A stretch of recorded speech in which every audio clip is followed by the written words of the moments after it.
Hi friends, welcome back to Sangavi talks. இன்னைக்கு new detective ட்ராமாவோட அடுத்த எபிசோட் தான் பார்க்க போகிறோம். இந்த எபிசோட்ஸில் நடந்த கிரைமுக்கு என்ன காரணம், யார் அதுக்கு பின்னாடி இருக்க மாஸ்டர் மைண்டுன்னு காட்டும்போது செம ட்விஸ்டோட சூப்பராக இருக்கும். ஸோ அதை மிஸ் பண்ணாமல் ஃபுல்லாக பாருங்கள். எபிசோட்குள்ளே போகிறதுக்கு முன்னாடி நீங்கள் இனி சங்கவி டாக்ஸை சப்ஸ்கிரைப் பண்ணலன்னா சப்ஸ்கிரைப் பண்ணி பெல் ஐக்கானை கிளிக் பண்ணிடுங்க. எபிசோடோட ஸ்டார்டிங்கில் ஃப்ளாஷ்பேக்கில் சாங் கிளாஸ் எடுத்துகிட்டு இருக்கும்போது கோக்கு தான் சாங் ரொம்ப பிடிக்கும்ல, அதனால் அவரே சிரித்து பார்த்துட்டு இருக்காங்க. ஆனால் இதெல்லாம் டேங்க் சாகமாக பார்த்துட்டு இருக்க ஜிங்ஸிக்கு டேங்க பிடிக்குமா, அதனால பேப்பரை வச்சு டேங்க அடிச்சிட்டு இருக்கா. இப்போ பிரசன்ட்ல லாஸ்ட் எபிசோட்ல ஜோவோட பாடி அந்த கான்ஃபரன்ஸ்ல இருந்திருக்குமா, அதை பார்த்து அங்க இருந்தவங்க எல்லாம் தெரிச்சு ஓடுறாங்க. ரிப்போர்ட்டர்ஸ் எல்லாம் அந்த பாடியை போட்டோ எடுத்துட்டு இருக்காங்க. டேங் ரொம்ப டென்ஷன் ஆகி இதை யாரு பண்ணதுன்னு கத்திட்டு இருக்க. அப்ப அவனுக்கு அடுத்ததிர்ச்சி டேங் ஜோ ஜிங்ஸி எல்லாம் பேசின ஒரு ஆடியோ பிளே ஆகுது. அந்த ஆடியோ பொறுத்த வரைக்கும் பார்த்தா இவங்க 3 பேர் சேர்ந்துதான் சாங்க கொலை பண்ணிருப்பாங்க போல. டேங்குக்கு என்ன நடக்குது ஒன்னும் புரியல. யார் இந்த ஆடியோ பிளே பண்றது, நிறுத்துங்கன்னு அவன் கத்திட்டு இருக்க. டைரக்டர் சென் சொல்றாரு, என்ன இப்பெல்லாம் நடக்குது, உடனே போலீஸுக்கு கால் பண்ணுன்னு அவர் சொல்ல ஜியான்டிங் சொல்றான் போலீஸ் ஆல்ரெடி ஆன் த வேல இருக்காங்கன்ட்டு. டேங் யார் அந்த ஆடியோ பிளே பண்றதுன்னு கத்திட்டே போக அங்க ஒரு மரண ட்விஸ்ட். நான் தான்ட்டு கெத்தா ஒரு வாக் போட்டு கோ வராங்க.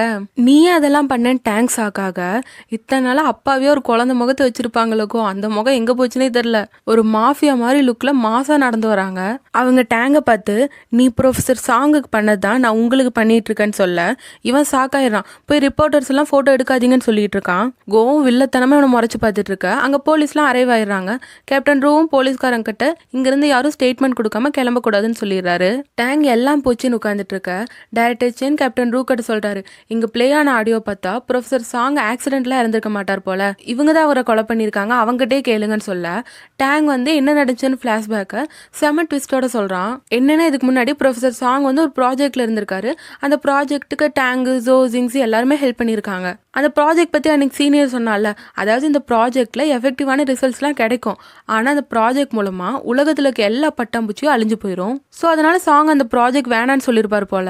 அதனால ஜோ இப்ப டேங்க் கட்ட இந்த ப்ராஜெக்ட்டுக்கு நம்மளும் தான் உழைச்சிருக்கோம், அவர் சொல்றதெல்லாம் கேட்க முடியாது, பேசாம அவரை கொன்னுட்டு அந்த ப்ராஜெக்ட்டுக்கான உரிமையை நம்ம எடுத்துக்கலாம். இதெல்லாம் டேங்கை தனியா கூட்டிட்டு வந்து இந்த ஜோ கேட்டுட்டு உனக்கு ஓகேவான்னு கேட்க அப்ப ஃபர்ஸ்ட் டேங்க் மறுக்கதான் செய்யறான். ஆனா இது மூலமா நீ லவ் பண்ற கோ உனக்கு கிடைப்பான்னு சொல்ல அப்ப அவன் ஒத்துக்கிறான்.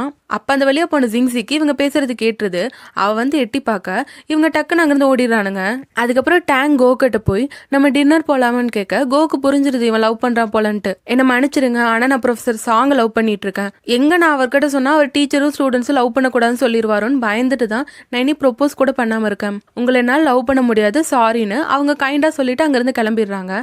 ஆனா டேங் அவங்க போனதுக்கு அப்புறம் சிரிக்கிறான். அவன் ப்ரொஃபசர் சாங்கை கொல்ல முடிவு பண்ணிட்டான் போல. சோ காட்டுக்கு ப்ரொஃபசர் சாங் ஸ்டூடெண்ட்ஸ் கோல போகும்போது ஜோ அவனோட பிளானை எக்ஸிக்யூட் பண்றான். அவன் டேங்க் கிட்ட சொல்றான், இப்ப நான் போய் கொலவிங்களை தூண்டி விட போறேன். சப்போஸ் அந்த கொலவி தாக்குதல நான் இறந்துட்டேன்னா என் பேரண்ட்ஸை நீ பாத்துக்கோன்னு சொல்லிட்டு அவன் ரிஸ்க் எடுத்து தான் போறான். ஸோ ஜோ டாய்லெட் போறேன்னு சொல்லிட்டு போயிட்டு கொலவிங்க இருக்க இடத்த தேடி அதோட இடத்த களைச்சு விடுறான். அது மூலமா கொலவிங்க கோவமா இவனை தாக்க வர இவன் நேரா சாங்கு ஸ்டூடெண்ட்ஸ்ல இருக்க இடத்துக்கு ஓடுறான். அவங்க பக்கத்துல வந்துட்டு இவன் காப்பாதுங்கன்னு கத்தும் போது கரெக்டா இவன் பிளான் படி சாங்கும் ஹெல்ப் பண்ண வராரு. ஆனா இவன் என்ன பண்றான், சாங்குக்கே தெரியாம கொலவிங்களை அட்ராக்ட் பண்ற மாதிரி ஸ்ப்ரேயை அவர் மேல அடிச்சு விட்டுறான். அவரும் பாவம் ஸ்டூடெண்ட்ஸை காப்பாத்துறதுக்காக தான் உயிரை தியாகம் பண்ணிருப்பாரு. இப்ப டேங்க் போலீஸ் கிட்ட என்ன சொல்றான்னா, அன்னைக்கு அவர் எங்களுக்காக உயிரை கொடுக்க முன் வருவாருன்னு யோசிக்கல, அவர் இப்படி ஒரு தியாகம் பண்ணுவார்னு தெரிஞ்சிருந்தா நான் அந்த பிளானுக்கு ஒத்துருக்கவே மாட்டேன்ட்டு இவன் சொல்ல போலீஸ் சொல்றாங்க ஜோவும் ஜிங்ஸியும் இறந்துட்டாங்க, அதனால இப்போ உன் இஷ்டத்துக்கு நீ போய் சொல்றதான்ட்டு. அப்ப டேங்க் கோவை பார்த்து என்ன நம்பு, ப்ரொஃபசர் சாங்கோட கொலைக்கு நான் ஜஸ்ட் ஒரு அம்புதான்ட்டு. ஆனா கோ சிரிக்கிறாங்க, இன்னும் என்னென்ன பொய் சொல்லுவே சொல்லுடான்ட்டு. இப்ப ஃபாரன்சிக் டிபார்ட்மெண்ட் ஜோவோட டெட் பாடி அனலைஸ் பண்ணிட்டு டீடைல் சொல்றாங்க. ஜிங்ஸி இறந்த மாதிரியே தான் இவனும் இறந்திருக்கான். 2 கொலையிலுமே விச ஊசிய அடி வயிற்றுல செலுத்தியிருக்காங்க.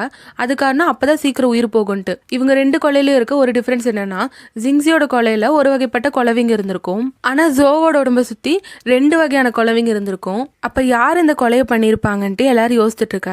ஜியான்டிங் கோவை பாக்குறான், எதுவும் திங்க் பண்ணிட்டு இருக்கான்.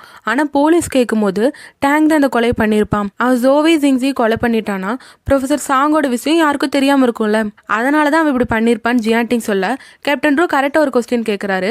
அப்படி அவன் பண்ணானா எதுக்கு அவனோட முக்கியமான ஈவெண்ட்ல அந்த பாடியை கொண்டு வந்து வைக்கணும், அப்போ கோ ஜியான்டிங்கை கூப்பிட்டு உனக்கு தேவையான பொருள் இந்தா, இதோட பாஸ்வேர்டு என்னோட பர்த்டே தான் சொல்லிட்டு அவங்க ஒரு ஸ்டெப் ஃபார்வர்டு வைக்க ஜியான்டிங் அவங்கள ஸ்டாப் பண்ணுறான். அப்போ போலீஸ் கோ விசாரிக்கிறதுக்காக வராங்க.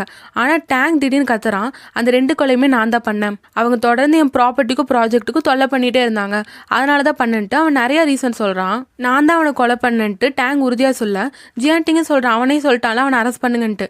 ஆனால் கேப்டன் ரூ கரெக்டாக அந்த கொஸ்டினை கேட்குறாரு. சப்போஸ் நீ அந்த கொலை பண்ணினா எதுக்கு டெட் பாடியை உன்னோட ஈவெண்ட்டில் கொண்டு வந்து வச்ச? ஆனால் இதுக்கு சரியான பதில் டேங்க் கட்ட இல்லை, என் ஒய்ஃப் தான் எங்களை மாட்டி விட பார்த்தாங்கிற மாதிரிலாம் அவன் சொல்லிட்டு இருக்கான். அப்போ போலீஸ் டேங்க் அரெஸ்ட் பண்ணிட்டு போக அப்போ கோ டேங்க் கட்ட நீ ஜோவே ஜிங்ஸி கொலை பண்ணன்னு சொல்றீல, அது தேனியோட விஷம், ஓகே அது எந்த வகை தேனின்னு கேட்க டேங்குக்கு அது தெரியாது. அப்போ கோ கொஞ்சம் தூரம் ஓடி போய் நின்று ஒரு ஊசி அவங்க கழுத்துக்கிட்ட வச்சுட்டு மிரட்டுறாங்க. போலீஸ்லாம் அங்கேயே ஸ்டாப் ஆக சொல்லிட்டு அவங்க ஒரு பெரிய ட்விஸ்ட் எடுத்து வைக்கிறாங்க. என்னன்னா ஜோவே ஜிங்ஸியும் கோதா கொலை பண்ணியிருக்காங்க. டேங்க் கத்துறான் இப்படி பண்ணாதன்னு சொல்லிட்டு அவங்க அழுதுட்டு இருக்க கோ ஜியான்டிங்கை பார்த்து நீ எல்லாத்தையும் கண்டுபிடிச்சிட்டு தானே ஜியான்டிங், அதனால தானே இதுக்கு முன்னாடி என்ன ஸ்டாப் பண்ண, எல்லா உண்மையும் நீயே சொல்லுன்னு சொல்ல போலீஸ்லாம் ஜியான்டிங்கை சாக்கா பாக்குறாங்க, என்னடா நடக்குது உண்மையை சொல்லுன்ட்டு. அதாவது ஜிங்ஸியோட டெட் பாடி சுத்தி ஒரு வகையான குழவைங்க இருந்திருக்கும், ஜோவோட டெட் பாடி சுத்தி அந்த குழவைகளும் வேறு வகையான குழவைங்களும் இருந்திருக்கும். ஸோ இந்த 2 வகையான குழவைங்களையும் ஹேண்டில் பண்ணும்போது கையில காயம் ஏற்படும்ல, அந்த காயத்தை கோவோட கையில அவன் பார்த்திருப்பான். கோ இதுக்கு முன்னாடி ஒரு பொருள் தந்தாங்களே ஜியான்டிங் கட்ட, அப்பா அவன் பார்த்திருப்பான். அப்ப கேப்டன் ரூ கேட்கிறாரு, சரி இதுக்கு முன்னாடி நீ ஏன் கோவை தடுத்த, நீ போலீஸ் கவுன்சிலருங்கிறத மறந்துடாத சொல்லுன்னு சொல்லும் போது ஜியான்டிங் மற்ற விஷயத்தையும் சொல்றான். இப்ப போலீஸ்லாம் வரக்கு முன்னாடி கோ டேங்கை பார்த்து சொல்லியிருப்பாங்கல்ல, நீங்க ப்ரொஃபசர் சாங்குக்கு பண்ணதை நான் உங்களுக்கு பண்ணியிருக்கேன்ட்டு. ஸோ அதுலேருந்து என்ன உண்மைனா இவங்க 3 பேர் தான் ப்ரொஃபசர் சாங்கை கொலை பண்ணியிருக்காங்க, அதனால ஜோவியும் ஜிங்ஸியும் கோ கொலை பண்ணிட்டாங்க. சாங் வந்து கொலவி கட்ட மாட்டின மாதிரியே இவங்க பாடியை சுற்றி கொலவிங்களை இருக்க வச்சுட்டாங்க. ஸோ டேங்க் ரிவெஞ்ச் எடுக்கிறதுக்காக ஜோவோட டெட் பாடியை இந்த கான்ஃபரன்ஸில் கொண்டு வந்து வச்சிருக்காங்க. அதோட அந்த ஆடியோவை ப்ளே பண்ணியிருக்காங்க. அது மூலமாக டேங்கோட மதிப்பை குறைச்சிட்டாங்க, அவன் உண்மையான குணத்தை இந்த உலகத்துக்கு காட்டிட்டாங்க. ஸோ இதுக்கு முன்னாடி கோ ஒரு பொருளை ஜியான்டிங் கிட்ட கொடுத்தாங்கல்ல, அது பென்ட்ரைவ் போல, அதை எடுக்கும் போது கூடவே அந்த ஊசி இருக்கிறதையும் ஜியான்டிங் நோட் பண்ணியிருப்பான். அந்த ஊசியை எடுத்துட்டு தான் கோ ஒரு ஸ்டெப் முன்னாடி வச்சிருப்பாங்க.